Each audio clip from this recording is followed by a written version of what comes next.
I thought one of the Rankin Springs players had come up with it, but Atkins got it, and he plays it to Danny Burns. Burns gives it to Sherman. Sherman goes forward. Goes to the 20-metre line where he's knocked over, and he'll get up and play the ball. Danny Burns, out it goes. Michael Fitzpatrick's got in the rucks out on the far side of the field. He tries to get a pass away to his winger out there, which was Justin Campbell, but he was tackled. Here they come across this side of the field again through Jack Burns. It goes to Shea, running strongly. The big prop forwards away. He's over, heading toward halfway, and he's tackled about a metre short of the line. Great run from Shea. He'll get up and play the ball. Now, what's happened here? He's lost the ball, and the referee said that one of the Rankin Springs players has ripped it out of his hands, and so here's a penalty for too high and a chance for them to go back onto the attack. It was a good run from Shea, showing a lot of speed. Ben McCulley will find the line on the far side. The ground isn't nearly touched there by Rankin Springs player O'Brien. He tried to reach out for it, but he didn't. So it found the line, and here's Justin Campbell for the Magpies, running across field, still going. He slips over there right in front of the post, 15 metres out from the line. It's 10-all in the grand final. Golden opportunity here for Hay to put more points on the board, but there's a player hurt, and they're showing a lot of concern for him. It's a Rankin Springs player, and they're showing a bit of concern for him, especially Danny Burns, who signalled to the sideline, and then he was bending over him.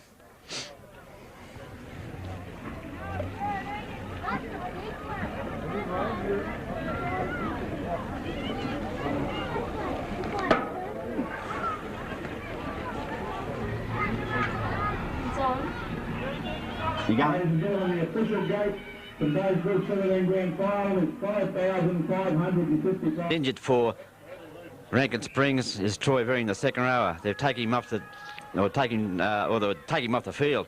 Now here's Hay back on the attack. They're about 5 metres short of the line. David Shea, one of the Hay players, Danny Burns, twists out of tackles and searches for the line, but he's pulled down only inches short, and he'll get up and play the ball. Here it comes out to the open side to Sherman. On it goes to Horan.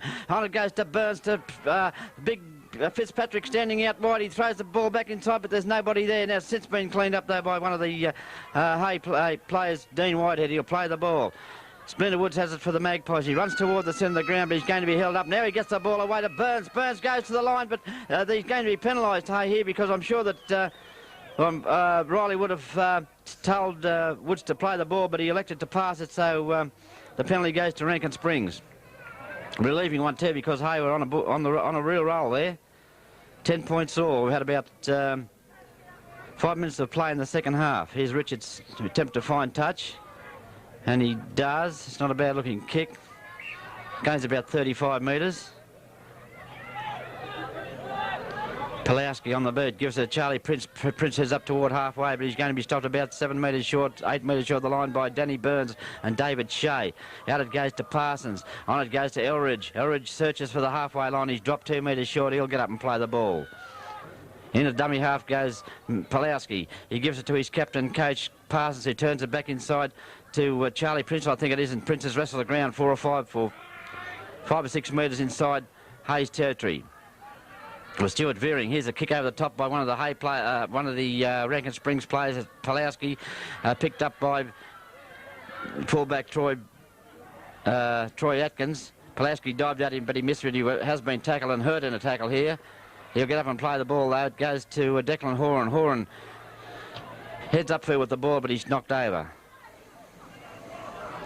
Getting up to play the ball in a dummy half is Danny Burns. It goes to his brother Jack Burns. He's got nowhere to go. He's dodging and diving around there, 10 metres short of the halfway line. He's eventually tackled by Stuart Veering. It goes to Danny Burns. On to my big second row, McCulley. McCulley running strongly over the halfway line, still going. He's very close to the touch line, and he's eventually pulled over there by Brand Irvine. He may have hurt himself too in that period of play. He's getting up though. He looks all right.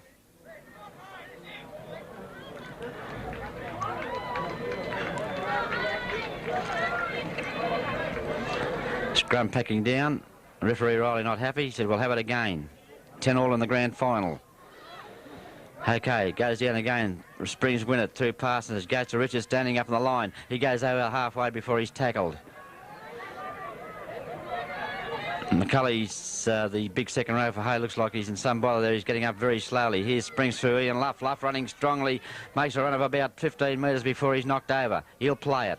Springs. Out it goes to Parsons. On it goes to Pulowski. To Stuart Veering.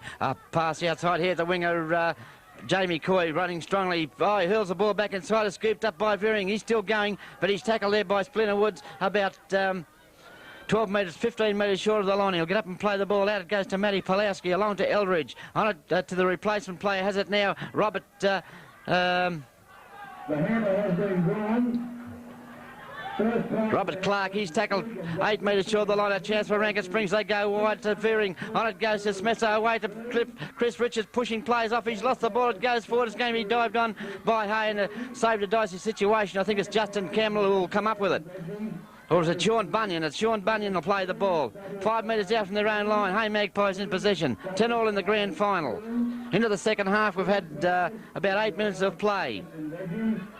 Hay in possession. 4-2-1-8. Daddy Burns has it. He gives it to Andrew Sherman. Sherman goes forward, but there's plenty of red and white jumpers right there, and they'll put him on the ground. He'll get up and play the ball.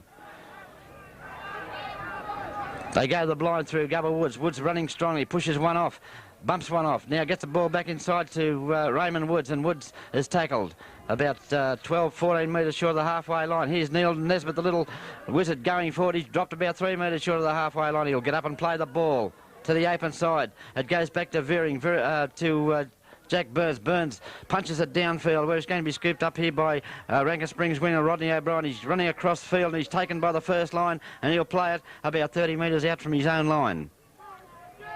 Goes to Richards. Richards gives it to Jamie Coy, the winger, and he makes 3 or 4 metres before he's tackled. 10-all in the grand final. Who will be the first side to crack? Eldridge has it for the Springs. Will this one go right down to the wire? Will the fitness factor be a major contributor to the winning side? It's been played at a pretty fair bat. Rankin Springs, Parsons. On it goes to Veering. He gives it to Stuart. Smetzer turns it back into Veering. Here he goes, Stuart Veering backing up on the inside, but he's put down 3 metres short of the halfway line. He may have hurt himself in the tackle here. He's holding his head. John Woods is getting up. He made the tackle along with Jack Burns. Veering, he's okay though. I think he gets up, shakes his head, and goes back to his position. We have had a winner in the first prize of the raffle, goes to Brian Irvin from Brelland. We're still waiting on second prize, which is 003 552, and third prize, which is 004 218. Here's a win by a scrum win by Hay, and they're going to score through winger Justin Campbell, I think it is. He's racing for the line. He headed to the corner now. He's going to come right down and put it over underneath or put the ball down underneath the post for a great try. They won a scrum 40 metres out from the line. Jack Burns raced away with the ball. Then he drew the support, gave it to the winger Campbell, and he did the rest. And now, after about 11 minutes of play in the second half, it's Hay Magpies 14, leading Rankin Springs 10.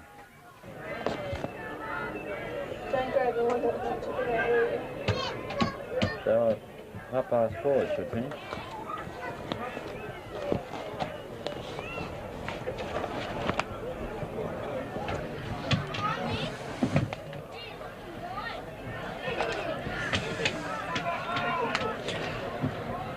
All right, the try scorer, Justin Campbell, will attempt to convert his own try. Almost in front of the post. He shouldn't have any problem with this one.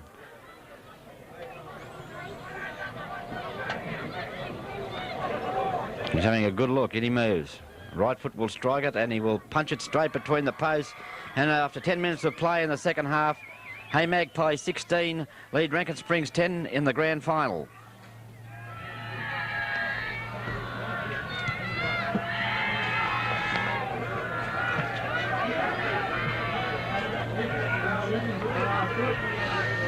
Okay, Chris Richards, the fullback for Rankin Springs, will restart the game as he drives the ball downfield, where it's going to be taken here by the Big Hay second rower, Ben McCulley, who charges back into the rucks, and he's knocked over 25 metres short of halfway line. Here's Andrew Sherman bullocking his way through the rucks, but there's 2 or 3 players there, and he's knocked over on the or 20 metres short of the halfway line. Magpies through Neil Nesbitt, gives it to the replacement player, Arnie Deacon, just come onto the field. See if I can get his number. I think it's Arnie Deacon, number 15.